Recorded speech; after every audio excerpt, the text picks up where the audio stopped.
Halo semua, kembali lagi di Rehat Sejenak. Mari keluar dari rutinitas yang membosankan dan membincangkan sesuatu yang mencerdaskan. Kali ini kita kehadiran tamu agung, ya, Pak Arifin. Beliau ini adalah tokoh yang sering melakukan advokasi, monitoring pendidikan di Malang Raya. Jadi nanti Pak Arifin bisa memberikan banyak insight kepada kita semua terkait dengan pengalaman-pengalaman beliau selama melakukan kegiatan advokasi, monitoring di sektor pendidikan begitu. Gimana Pak Arifin kabarnya? Ya, alhamdulillah. Alhamdulillah sehat-sehat ya. Ya. Jadi kok kayak kurang semangat gitu. Apa gara-gara puasa ya? Ya kebetulan aja. Ya, ini Pak Arifin ini sekarang aktif sebagai salah satu relawan begitu saya kira, atau pengurus lah ya di FMP 3D gitu, Forum Masyarakat Peduli Pelayanan Publik Dasar yaitu di Kota Malang, yang punya tugas untuk melakukan monitoring advokasi terkait dengan penyelenggaraan pelayanan publik dasar di Kota Malang, baik itu pendidikan, kesehatan, adminduk begitu Pak. Jadi kayak segala macam pelayanan dasar itu diawasi begitu oleh Pak Arifin dan kawan-kawan begitu ya.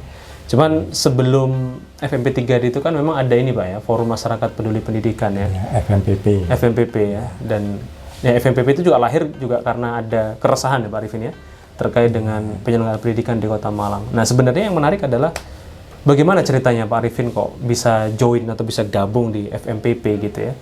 Apa yang memberikan dorongan gitu bagi Pak Arifin untuk join di situ atau gabung di FMPP, Pak? Mungkin bisa diceritakan awal mulanya seperti apa Pak Arifin? Ya, asal mulanya kan karena saya sendiri mengalami seperti itu ya, kesulitan dalam memasukkan anak saya ke tingkat SD, dan itu semuanya itu sudah lulus tes itu. Saat itu di SD itu sudah tes, kemudian sudah diterima seperti itu. Kemudian ada persyaratan khusus yang benar-benar lebih menentukan, yaitu sumbangan. Saat itu sumbangan itu saya dikenakan 4 juta. Nah kebetulan saya ini hanya punya uang itu 1,5 juta.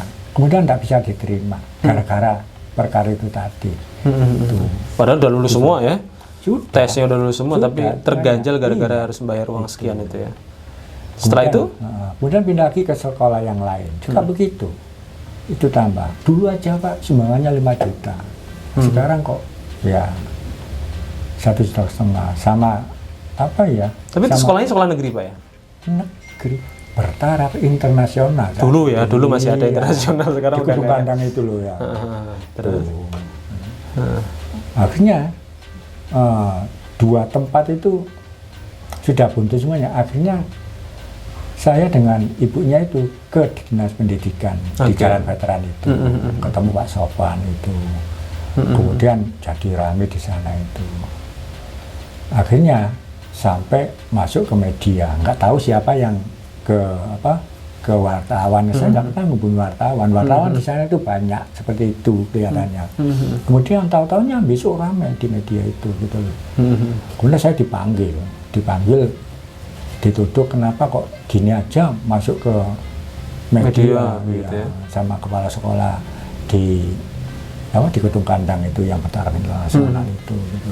Jadi saya nggak tahu. Saya sendiri nggak tahu kalau masuk koran itu dikorankan seperti itu kan begitu.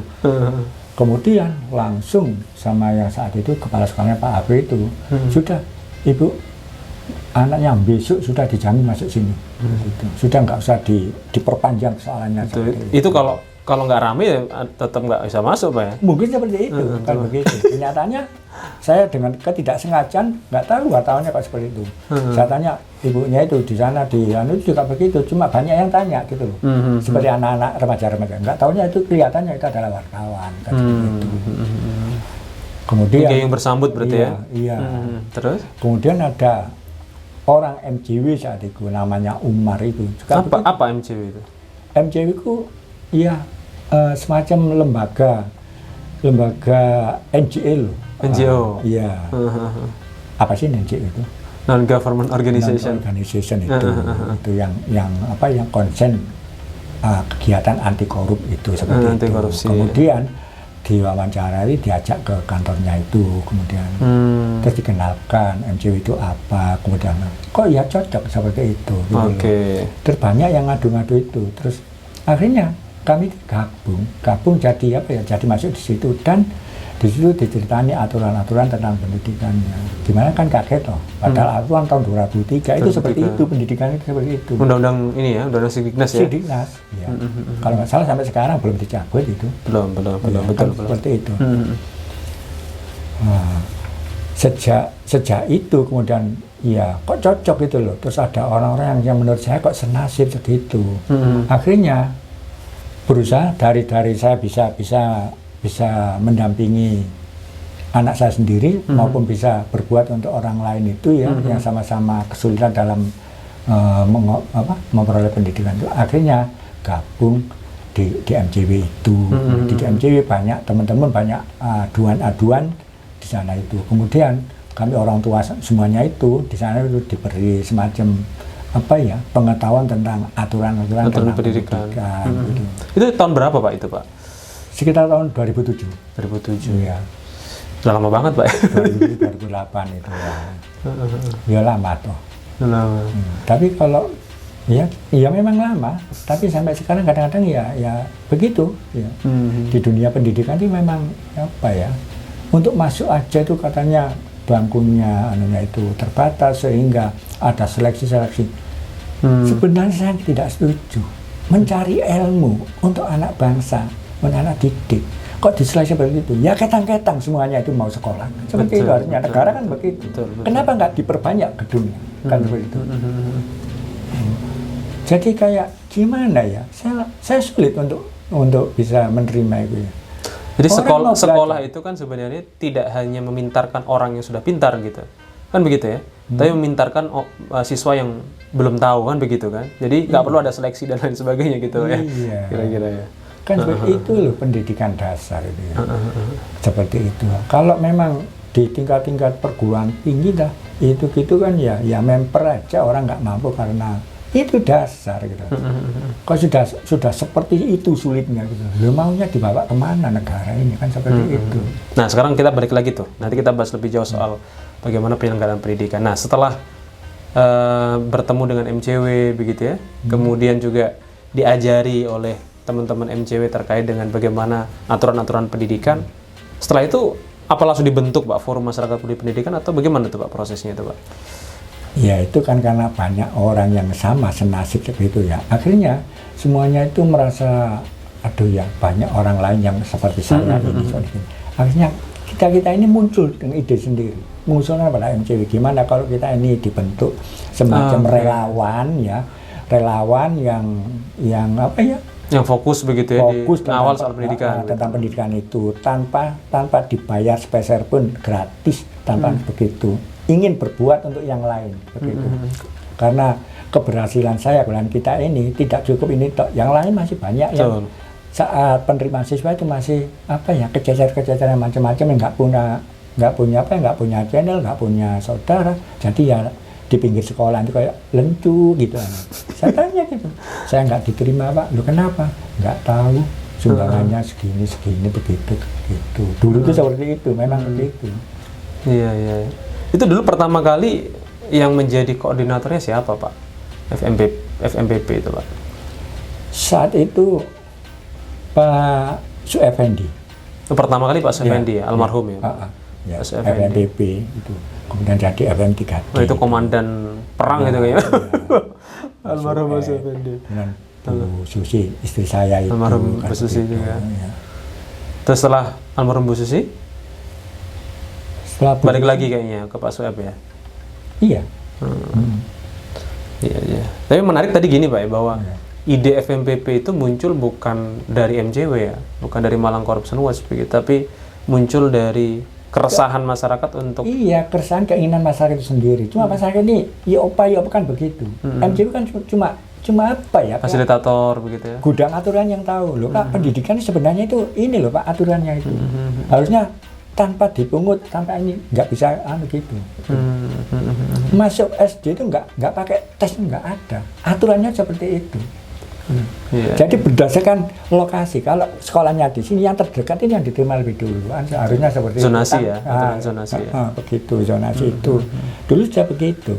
Memang menurut saya itu ya asal usulnya ada sekolah itu karena di mana ada orang banyak berkumpul desa itu harus didirikan sekolahan, kan seperti itu. Betul. Kampung. Enggak sekolahnya dulu, kemudian berbondong-bondong ke sekolah. Enggak.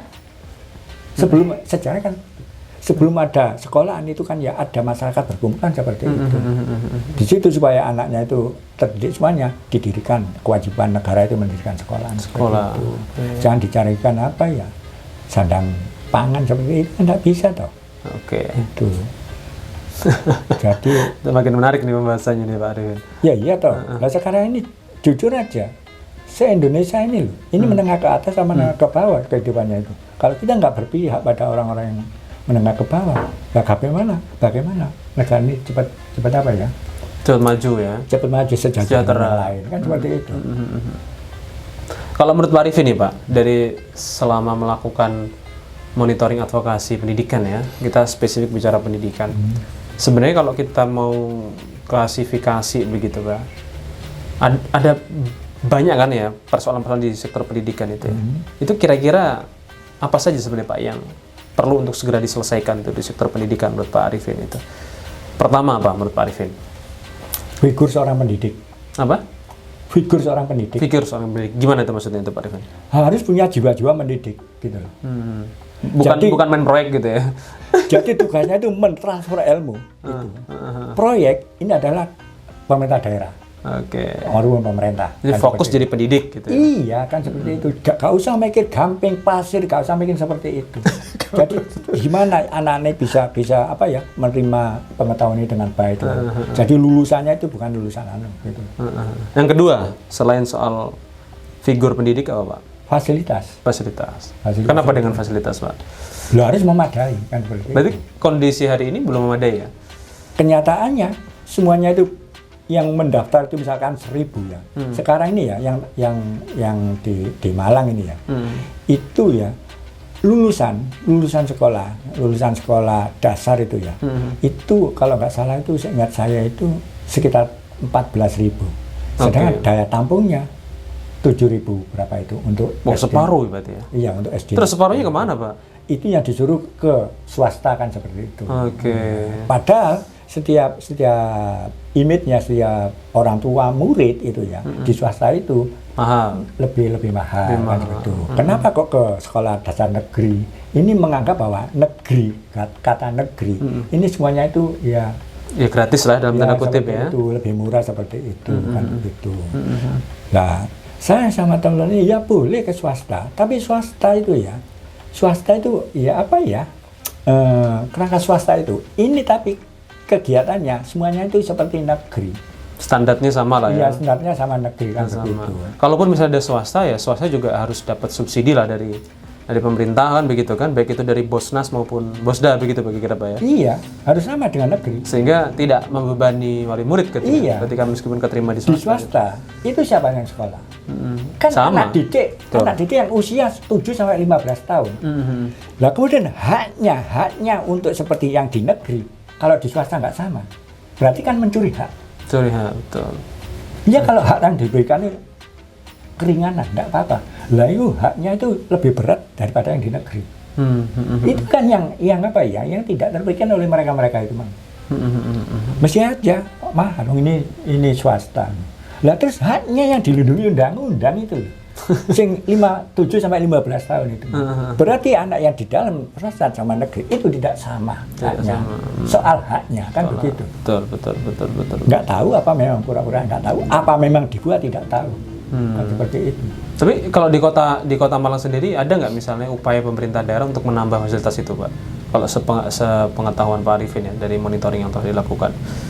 Kelihatannya nggak terpikirkan. Nggak terpikirkan. Iya. Kayaknya pertumbuhan penduduk dengan itu kayak nggak sama, nggak imbang kan. Nggak balance ya. Hampir tiap tahun itu ada saja seperti itu. Gitu. Temuan terus ya di PPDB ya. Iya. Aduan itu masih ada aja. Ya jujur aja, saya ini kan ya karena usia, karena dengan macam-macam, jadi ya capek juga gitu. Capek dengan kasus yang sama ya. Iya gitu loh. Iya. Jadi gimana ya? Pendidikan itu diutamakan. Membangun gedung kan kayaknya kesulitan.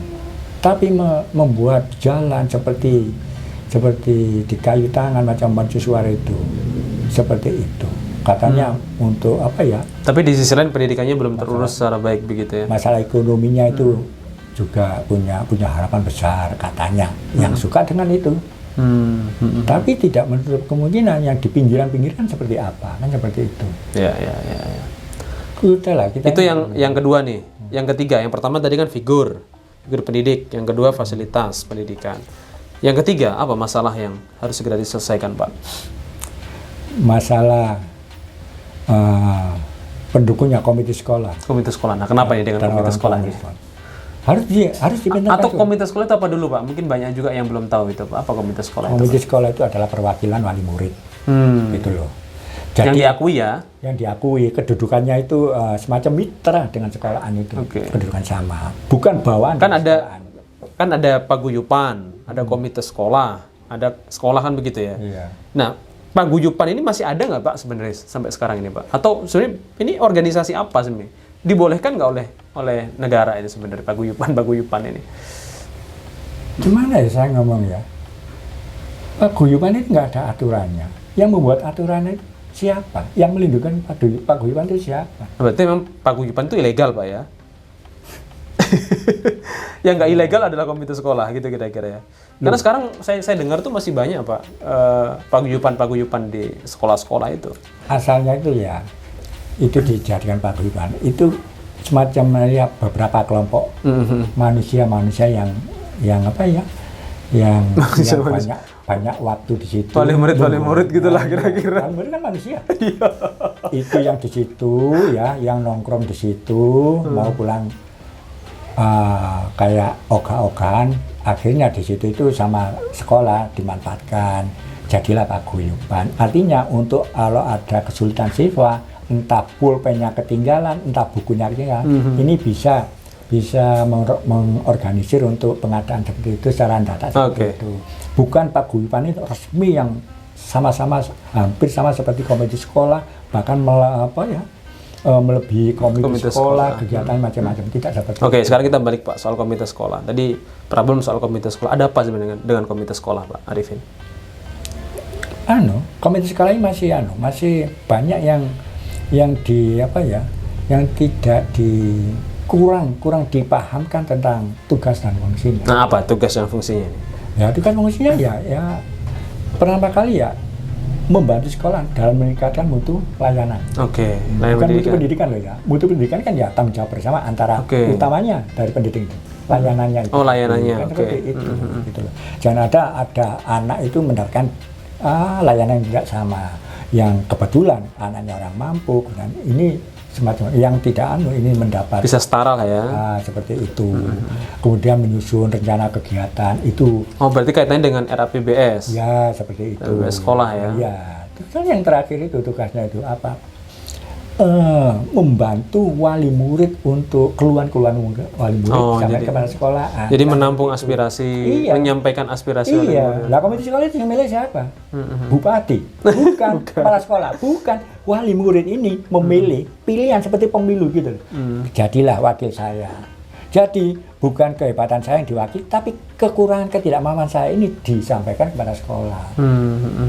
Kalau ada kepingin sekolah itu menyempurnakan, membangun fasilitas apa, kemudian ada yang tidak mampu, ini difasilitasi untuk menyampaikan ini loh, gak mampu. Betul. Tidak malah ditekan di sekolah. Penyambung lidah wali murid lah ya, kira-kira begitu ya. Lebih dari itu ya. Membela. Gitu. Bukan posisi tidak hanya menyambung ya, membela. Tidak. Makanya kalau rapat komisi dengan kepala sekolah itu kemudian duduknya komite sekolah dengan kepala sekolah, kemudian wali murid kabeh. Semua di sana itu digiring untuk iya dengan kepala sekolah. Loh, komite sekolah ini gimana? Harusnya komite sekolah bersama-sama.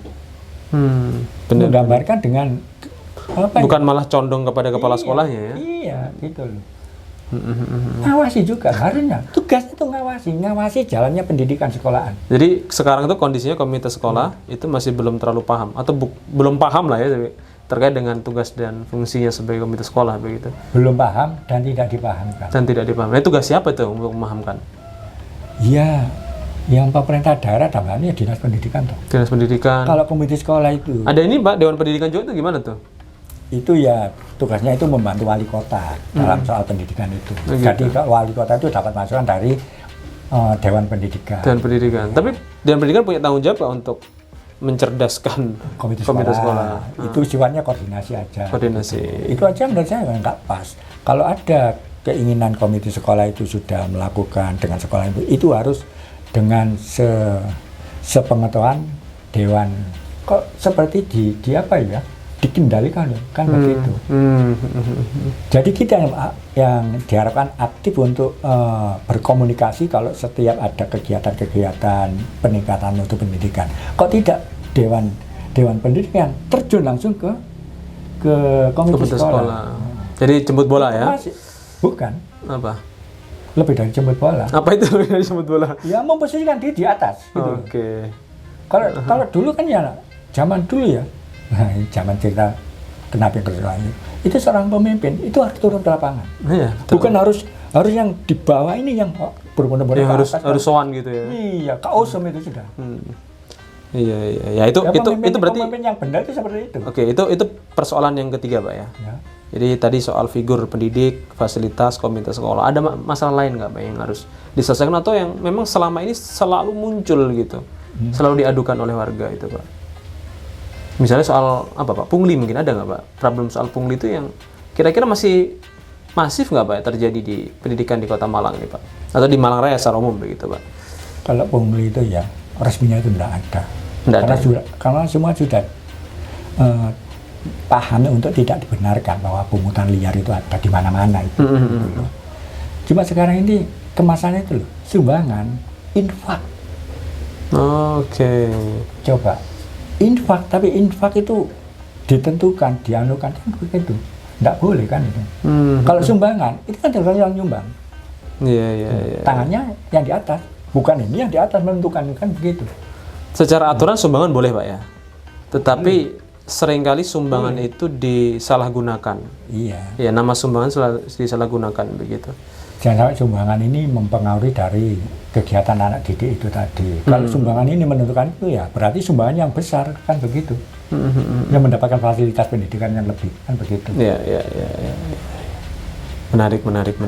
Nah, sebagai catatan akhir nih, Pak, ini kan juga sebentar lagi akan mendekati PPDB ya. Iya. Penerimaan peserta didik baru gitu kan di Malang Raya saya kira. Apa yang sebenarnya perlu disampaikan kepada masyarakat di Malang Raya agar ketika ikut PPDB gitu ya, itu bisa berjalan secara lancar begitu ya, dan kalaupun misalnya ada masalah, ini bagaimana mekanisme penyelesaiannya itu, Pak Arifin?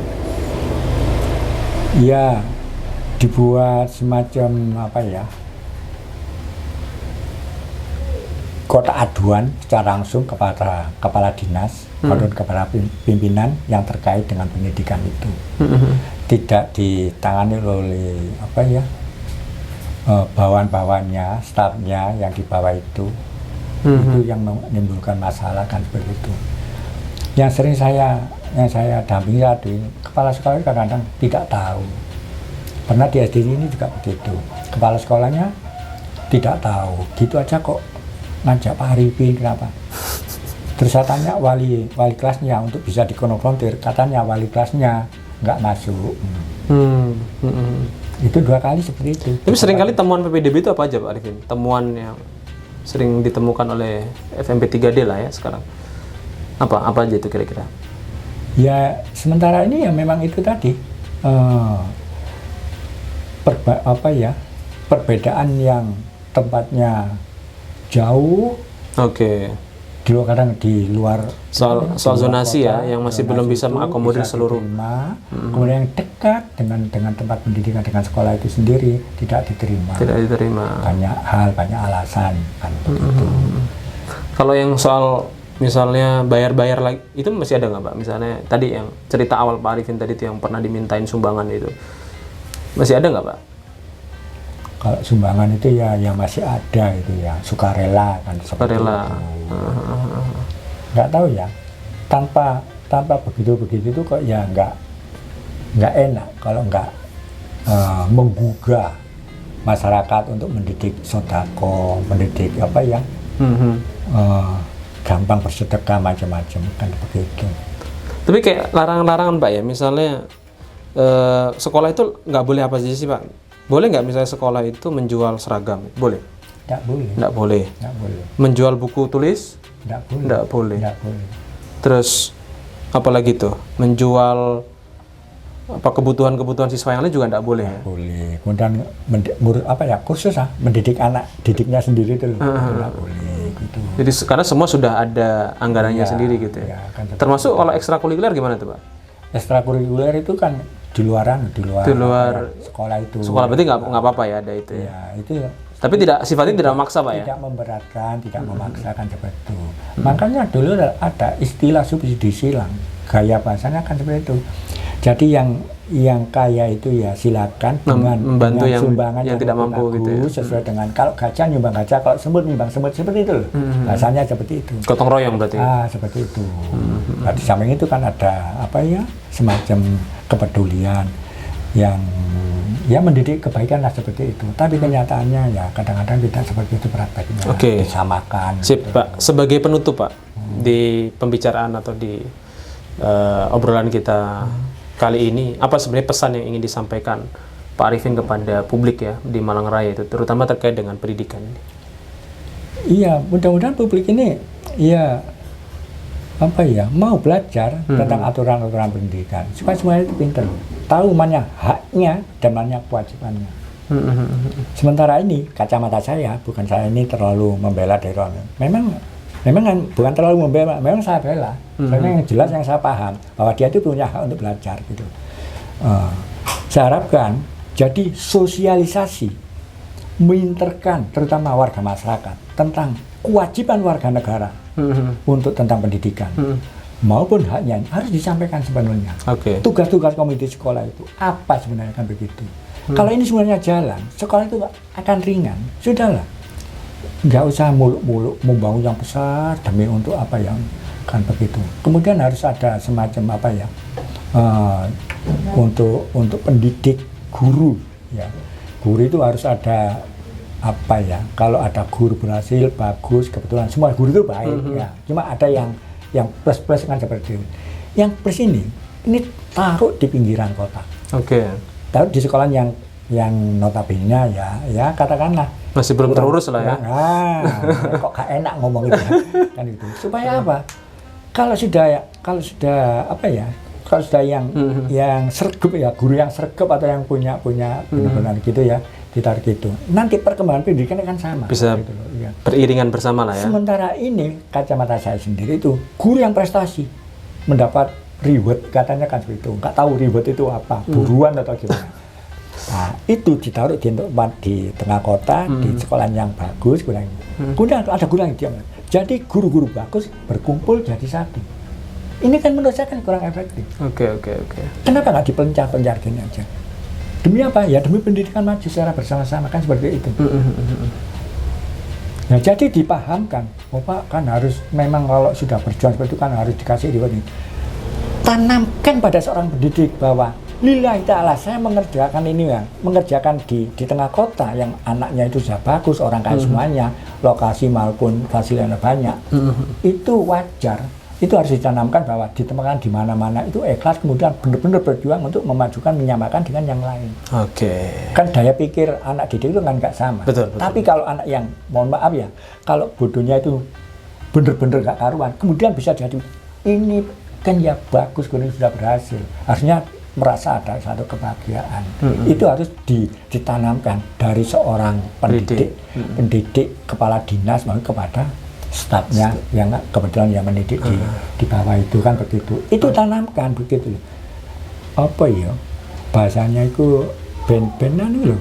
Pengertian tentang begitu itu begitu. Kalau pendidik semua seperti itu ya jelas. Wali murid diajari mana ya.